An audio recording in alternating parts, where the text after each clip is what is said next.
wines, baguettes, and violent regime toppling revolutions? These are some of the things that usually spring to mind when we think of France. But have you ever wondered whether there was more to this country than just croissants and revolutions? The truth is, French politics and history are some of the most fascinating, complicated, and even terrifying in all of Europe. Join me as I dive into France's history, politics, and economics, and give you a quick rundown of how the country works from top to bottom. Make sure to stick around until the end to learn more about France's unique relationship with other European nations. This is Marco. You're watching How Countries Work. Let's get to it.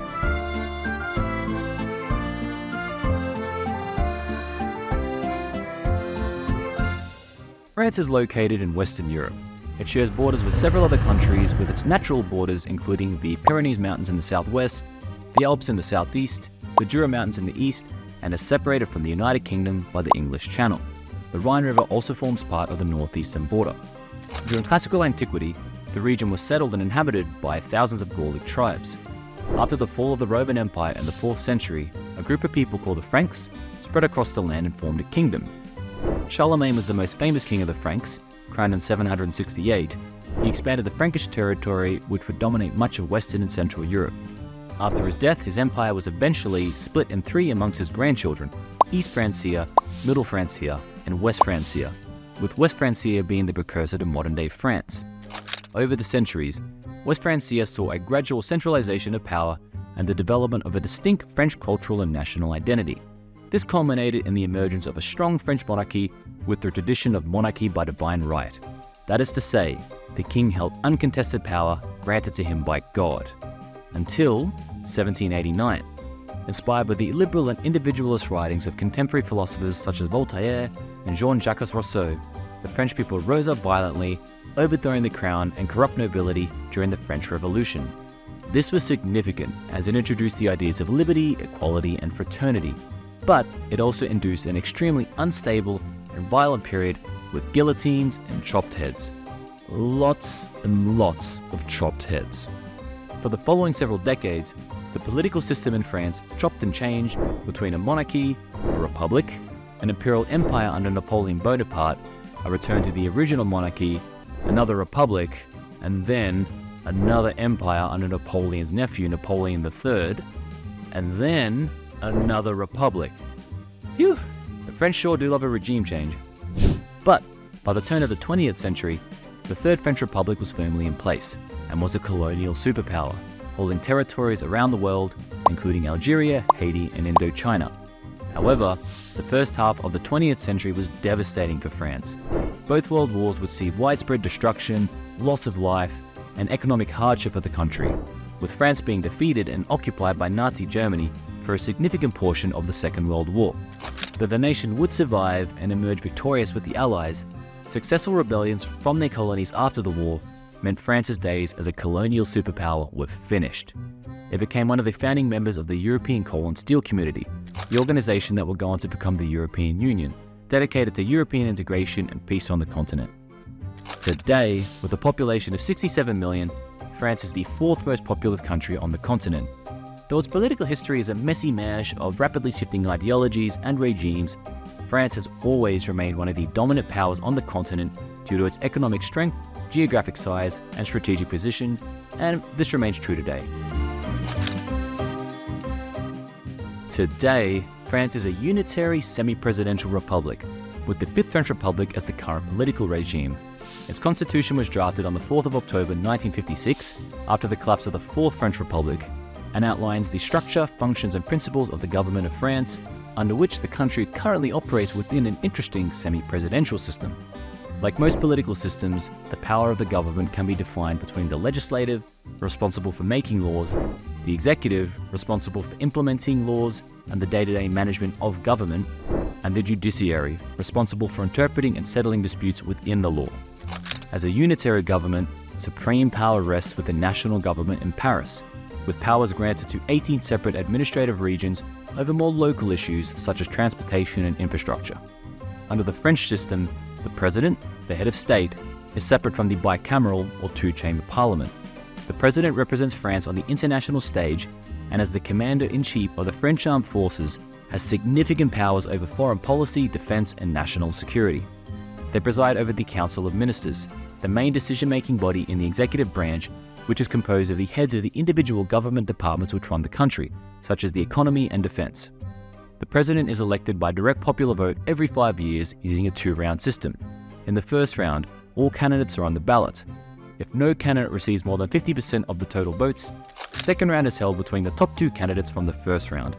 The candidate who then receives a majority in the second round is elected the President of France. On the legislative side, the parliament is made up of the lower chamber, Assemblée Nationale, or National Assembly, and the upper chamber, Sénat, or Senate. The National Assembly houses 577 seats for representatives from across all regions of the country, and are elected by direct popular vote by the people to represent them for a 5-year term in single-member constituencies, while the Senate houses 348 members which represent the individual French regions. The Parliament's role is to pass laws, approve budgets, and scrutinise the executive government through committees. For a new law to be passed, it must pass both houses of Parliament before it's put on the desk of the President for promulgation. When necessary, they can also amend the Constitution by a vote of 3/5 of both houses of Parliament, or a referendum initiated by the President or 1/5 of Parliament members. It's also worth noting that the Parliament has the power to impeach a President, beginning the process to remove them from office, but this has never been successfully carried out. The Prime Minister, the head of government, is appointed by the President but must have the confidence of the majority of representatives in the National Assembly. The Prime Minister holds part of the executive power, meaning that the executive branch is shared between the Prime Minister and the President.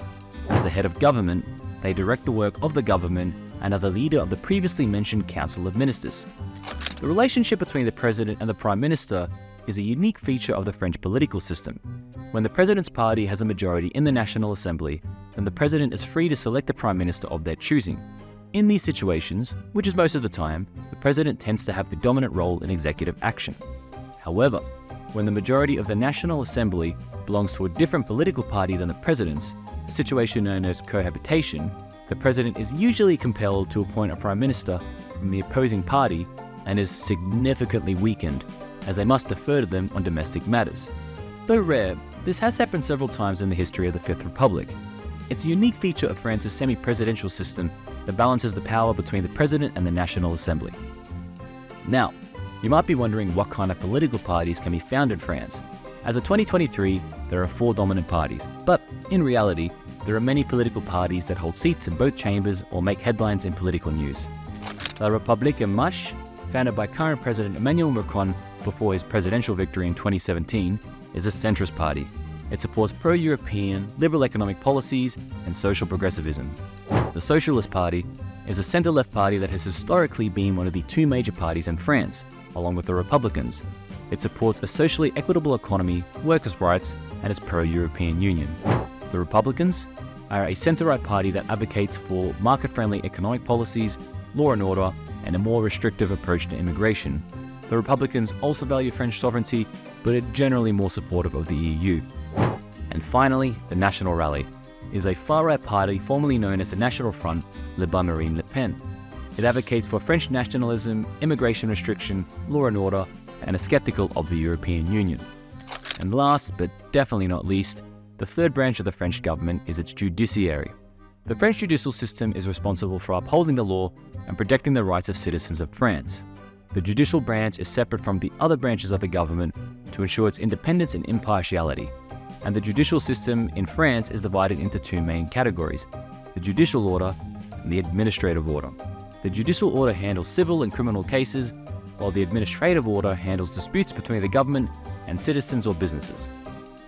In addition to these courts, there are also specialized courts that deal with specific matters, such as the Constitutional Council, which ensures that laws and treaties follow the Constitution, and the Court of Justice of the Republic, which handles cases involving government officials who committed crimes while in office.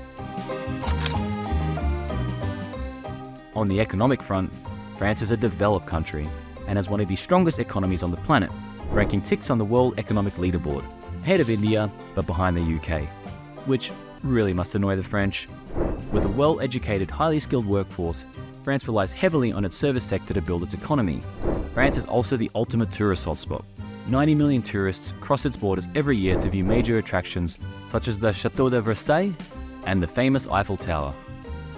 Agriculture also plays a massive role in the development of France's economy. The country is famous for its quality wines and has earned its spot as the world's 6th largest agricultural powerhouse as a result.